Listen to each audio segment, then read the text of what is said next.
ఎన్నో ఏండ్లు గతించిపోయినవి గాని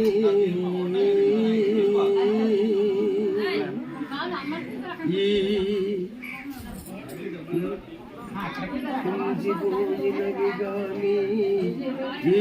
శ్మశాన స్థలి కన్నుమోచిన మందభాగ్యుడు ఒకడైనను లేచిరాడు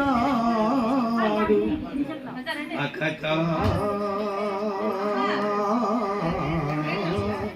ఎన్నాళ్ళీ చలనము లేని శయనము ఏ కనులల్లాడిరో